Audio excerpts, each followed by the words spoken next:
Hello and welcome to the Vote Common Good podcast. We're mobilizing people of faith to make the common good their voting criteria and to pursue faith, hope, and love for a change on Election Day and prevent the re-election of Donald Trump.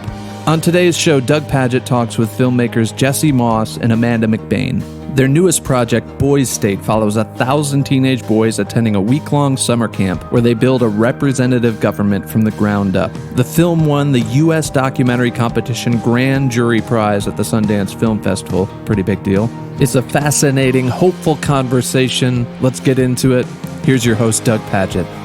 Yeah, super excited about this. Vote Common Good, as a group that we're trying to get evangelicals to stop the re-election of Donald Trump. Not just think differently. We're trying to bring an end to what we consider the madness in this country. Boys State, it was a very interesting and thrilling show for us to watch. My wife and I watched it the other night. Congratulations! It's great. So tell people a little bit about it. I had never heard of Boys State, which is this like kind of political camp that happens all over the country, but the one you followed was in Texas. That's right. We actually didn't grow up going through the program. I knew vaguely about it because Bill Clinton had gone through it, and I'd seen a photograph of him when he was running for president as a young man shaking JFK's hand in the Rose Garden at some kind of Boys State event, and I was like, oh. But didn't think much about it until 2017. And you mentioned the madness. And I think that at that time, Amanda and I, were struggling, like many Americans, to understand this kind of political madness that seems to have consumed us, this intractable political division.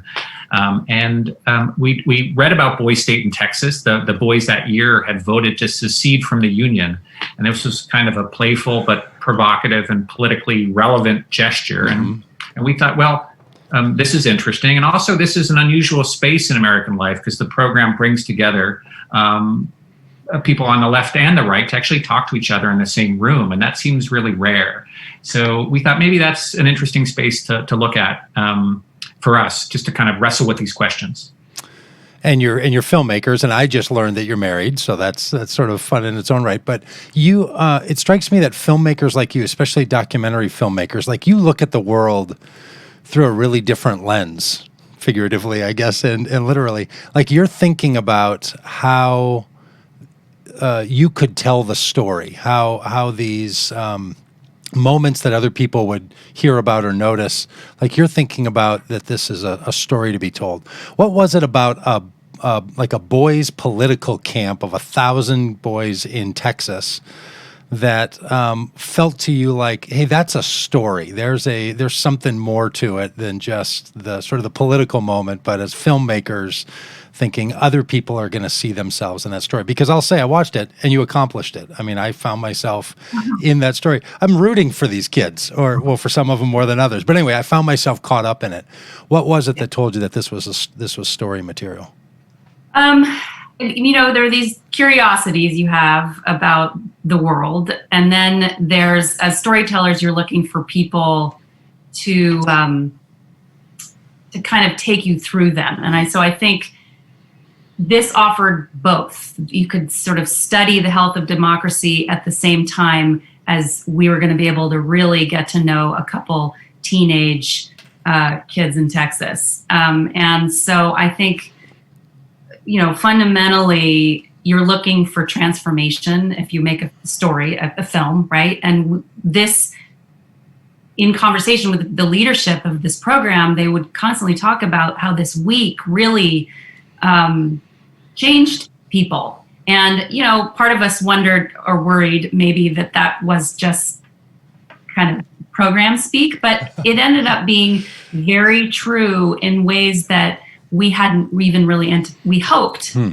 that our kids would change, but they changed in ways that surprised us and surprised themselves. And so I think those were the initial kind of appeals of this space. It was also exciting to us that the program, which is a simulation in which teenage boys build a government, it's really complex and it's big. It's 1,000 teenage boys, and there's a house, and so there's a legislature. They meet in the Texas state capitol. They run for governor. They run for dog catcher. I mean, that's not true, but there's a lot of secondary positions. so there's a complexity to the simulation, which is really appealing. It does kind of reflect and refract our national political structure, but it reduces it to a kind of manageable scale and a stage that was really appealing to us. There's a lot of drama, and there's an election, which are great because there's an outcome. There's a kind of end to the story. And we knew that the race for governor, which is the highest office at Boise State, was going to be hopefully the through line of our film.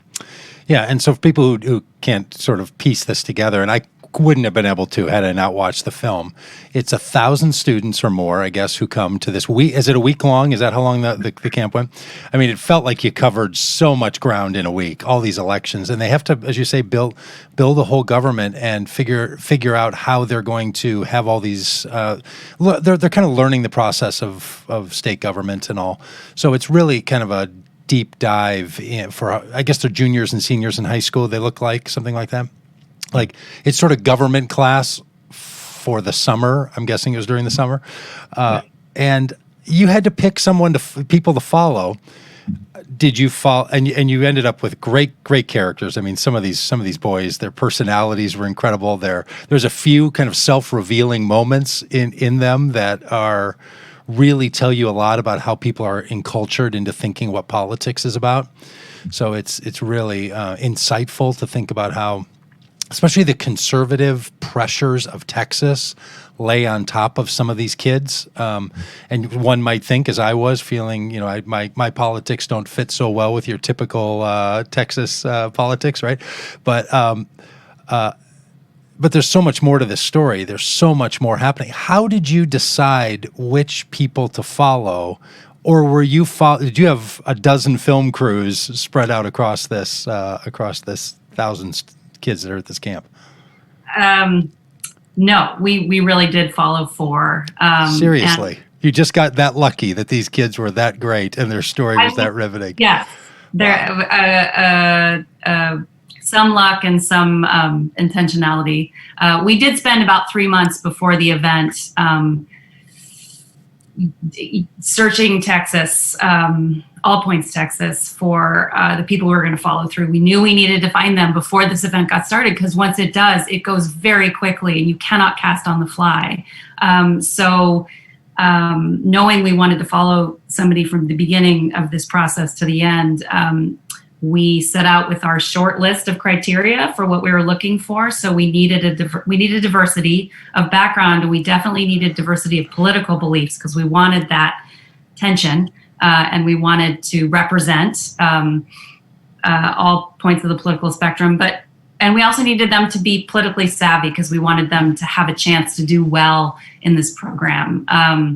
But we also needed them to be vulnerable enough for transformation, as I was talking about earlier, because they are film characters. So that's a lot to ask for. And it took us a long time to find Ben, Robert, and Stephen. We actually did not find Renee beforehand. You meet him in the film the way. Oh, really? He just showed up as a great character, huh? Yeah. And then we said, well, we've been waiting for you. Yeah. You have to be in our movie.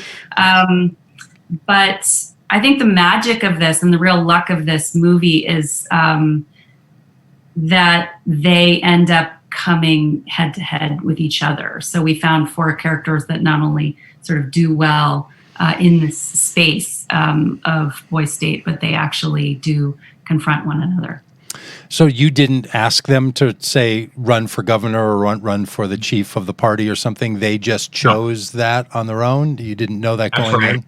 Yeah, I mean, when we were meeting boys and casting the film, we would say, are you planning to run for office? What office? And through that, we identified the kids who were most ambitious. Robert told us, I'm going to go big or go home. Yeah. We thought, well, okay, that's the attitude we're interested in. Ben, of course, says he plans to run for governor. He struggles. He has to pivot, and that was interesting to watch too. So the level of political sophistication that they brought, that ambition that Amanda talked about, those were really preconditions. And we were drawn to kids who are really smart and experienced about the political process. Stephen, of course, the young man from Houston, he's of Mexican background. He has worked in politics and worked on campaigns. And Robert has been a page in the U.S. Senate. So they brought something that we found very appealing, which was a real kind of adult thinking about politics. And yet they're still young guys kind of teenagers and all the other ways. Well, I really encourage people to watch it for those reasons. What do you you mentioned a little bit, Jesse, about that this is an indicator or a window into our current political moment. And it was curious because it didn't have the sort of anger that our current political moment has. It didn't have the real sense of threat from one another that both sides of the political spectrum are feeling in this very moment.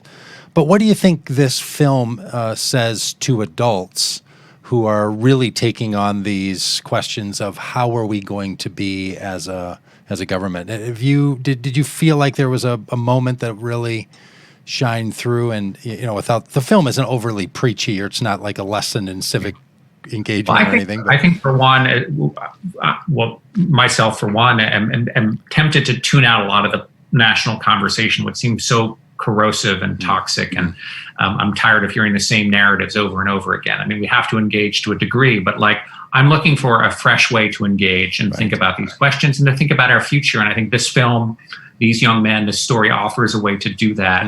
I think the film is very honest about some of the challenges we face. I mean, we see dirty tricks. Yeah. We see some of the kind of deceptions that we see in national politics. We also see a great deal of integrity, of empathy, of things that we're desperately seeking and need in leadership today and tomorrow. And we're seeing it from young people in this film who are inheriting this future, this world that we've created for them, and they're not waiting. I think that's very hopeful. I think the film is honest, but also hopeful, and that it values throwing ourselves into this democracy, not standing on the sidelines, but recognizing that we all have a role to play, and that we can't take it for granted. The health of our democracy is really under threat. And so I think this film is a kind of call to arms to that central idea. It's also funny and fun. I mean, we laughed so much making this movie. I think that's really refreshing at a time when there's a lot of darkness in our lives. It's fun to laugh. It was a very emotional experience. I don't cry very often. I cried shooting this movie. I got so invested in some of these guys and their campaigns that when they won and when they lost, I cried and I leaped for joy. And that's kind of great to share with an audience too, who's looking for a different kind of experience, I think, in a film today, a documentary. Well, I'll tell you that came through. My wife cried during the film. She is an easy cry, but not all the time. And she did. She said, "I can't believe it. I'm so invested in what's happening right now." And it wasn't a sad cry. That particular one was an emotional, an empathic connection on the cry. Amanda, do you have any thoughts about how it sits specifically? I don't know how to say this sort of right. It's an all boys camp, and it's got a very high school boys and carries over the kind of political male testosterone thing. And how did that strike you? And what do you think it has to say to the larger population of especially such important women voters who are finding their way to engage in politics now? Was that a thing for you at all? I mean, of course. I mean, I'm like a woman going into a room with 1,100 teenage boys. I've never been in a space like that before. I think that going into this project, we, with all of the questions and curiosities about polarization, and then once we got there, seeing the unique window we had into masculinity, that wasn't really our intended project, but there we are.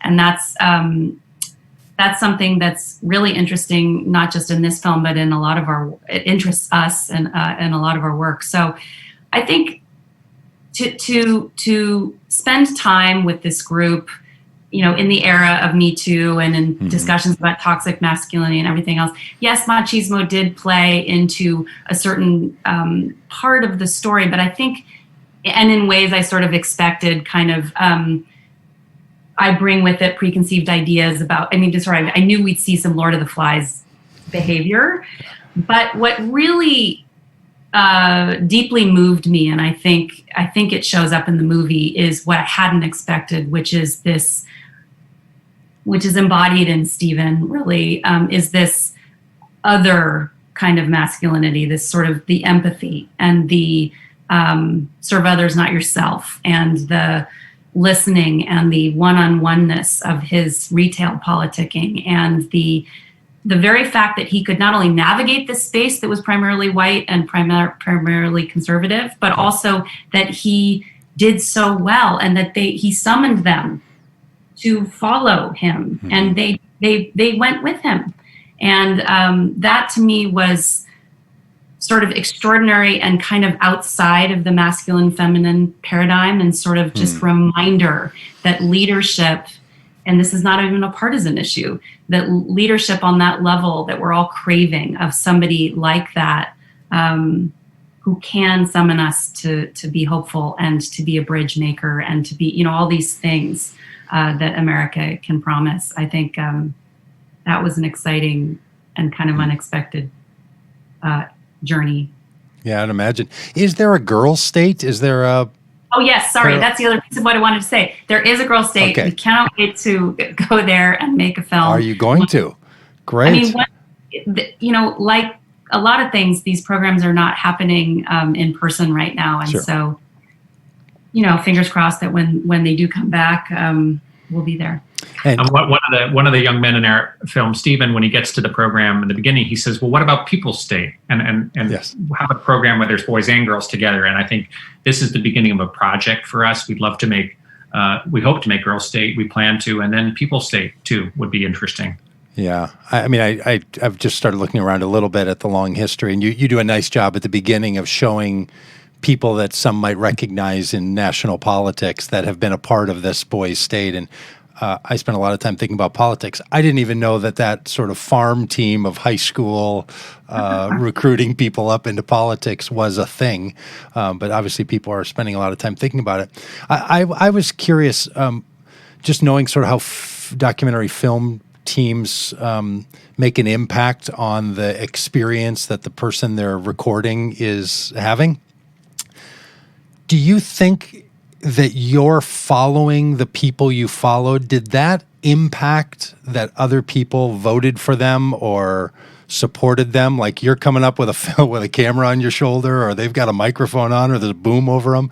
Do you think your filmmaking did anything to the outcome of them being the ones who, because there was a long list of people who were running for governor, and turns out that some that you were following did That's well. Great. That's a good question, and it's a question we always ask ourselves in the documentary process. Yeah. And we don't pretend we don't exist. We're in the room. We're take up space, and people don't necessarily forget we're there. But I think that we found first and foremost young men who were extremely confident, comfortable, kind of natural, being themselves. That's what made them attractive to us. As Stephen in the film has pointed out in answering this particular question, the fact that we were following him didn't make it any easier for him to get signatures. It didn't. Oh, yeah, the fact that we were following Robert, his opponent, didn't give Robert an edge in that runoff election. In fact, Stephen does well. The fact that we didn't follow Eddie, who runs for governor against. There's some spoilers here, but yeah, so I know. The outcome is surprising, and I think argues that our camera sort of didn't ultimately determine that event outcome itself. I think at the same time, we also acknowledge that the camera is, and the relationship that subjects have to a camera is complicated. And I think, what the boys also say is there's so much going on around them. It's such a kind of crazy hurricane of events and stimulation that we quickly receded into the background. Sure. We never disappear, but we're in the background. And so I'd like to think that, it's pretty much what happened is what would have happened regardless. Well, I raise it just because it's one of the issues that people in politics generally just wonder about politics, right? Those who get more attention seem to get more attention, right? And if you can create the, there's a retail marketing media side to all of this. Did the boys validate? Yeah, it sure does. Yeah. Did these boys do they attend Boys State more than 1 year in a row? Like, had they been there previous years and knew their way around, or you're not allowed to do that. what does happen though is boys who go and girls who go through the program can return as counselors. So Stephen and Ben, two of the young men in the film, have returned to counsel, which is great. So they want to maintain that connection with the program and just nurture it. But you can't go through more than once. I'll tell you, I mean, just the window you give into watching these 1,100 boys show up and have to learn all of this on the fly and create an entire infrastructure, or function inside of an entire infrastructure they know nothing about. It was really amazing. It was an incredible thing to see. I mean, there was so much happening on the screen, other activities that are going on. And in the meantime, they're running elections and people are logging into computers and voting. And did you have a hard time navigating all that was going on, or was it straightforward for you as filmmakers? It was a breeze. This was a very challenging production. And so we spent 3 months in pre-production trying to prepare for any possible, thing we could. And of course, in all of that, the truth is it's a real mix of control and chaos. And once everything gets started. And so we put together a great crew and we put together a great cast. And then you kind of just hold on and follow your instincts really about where you think the story is going and what, trying to be there for those emotional moments when they happen. I mean, if you don't get those, you really don't have a film. So we tried to film it all. I'm sure we missed stuff, but well, it's a really great accomplishment. And to your point earlier, Jesse, that my wife and I, we watch a lot of news at night, in COVID, and you're sort of trapped, and we've got this bad habit of watching horror films before going to bed. We watch Brian Williams and just sort of shake our heads and fall asleep in dismay. And the night that we watched this, it felt like such a breath of fresh air. We still wanted to sort of think politically, kind of wanted another angle on that. And it was like this big relief to have something else to engage and to watch. So I'd encourage, if people are also in that spot, or even if you're not all that political, I don't want to overstate. This is not a politico kind of documentary. You don't have to know this stuff. You don't even have to know how the legislature works or any of that. It's you do a great job, I think, of walking people along in understanding what's happening and why it has importance to those moments. So I just think it's terrific, and I'd really hope people watch it and benefit by it. And congratulations! It says on the thing behind me that you're a Sundance U.S. grand jury winner. So that's a big deal. And did that have to happen for Sundance in a virtual way, or was this before COVID? We were fortunate in that Sundance happened for real in January. Okay. We had the great experience of sharing the film in a theater with audiences, something we hope we can get back to. Wow. And all the guys in the movie, they really got to see themselves on the big screen, which really was electrifying. Is that the first time they had seen the film? No. Just one of them had never seen the film before. The other three had seen it in its rough cut stage. But it's still, I think, to see it with an audience who's discovering them for the first time was thrilling. And we've still been able to have some really good online conversations with them, with audiences. So we'll be doing that over the coming months too. And they're great. We sort of love to step back and let them talk because they're still super interesting and growing up too. So. Yeah, well, a lot facing them, and so much facing so many people in this country, and I know on the scale, it's not the same, but it's a big deal for you not to be able to have this film out in theaters and to have that audience experience. So I'm sad for you that hasn't happened, and maybe I don't know how long a film lasts and what's going to happen when theaters finally open, but we're going to do all we can at Vote Common Good to find some way to get people to see this film. We think it's worth it. Thank you. So. Well, we're all giving up a lot. I think we're just grateful we have partners who believe in the film and people who are helping us get the word out. And thank you for what you do. Yeah. Well, you are welcome. You are welcome. We've done some work around those issues, and we think it's really valuable work. So thank you. I know your film, The Family. I'm familiar with it and know that crowd, and that's That's another conversation sometime. I'd love to chat. I would very much love to have that, because that whole experience in that film was motivating for some of the work that a lot of us are doing, just realizing that there's a whole sophisticated back end that goes on one side of the political system that people don't know about. And, sometimes you think the blessed are the organized rather than the blessed are the peacemakers. So you kind of got to organize your peacemakers as well. Yeah. So thanks, Doug. Hey, congratulations. And thanks a lot. Take care. Bye-bye. Bye-bye.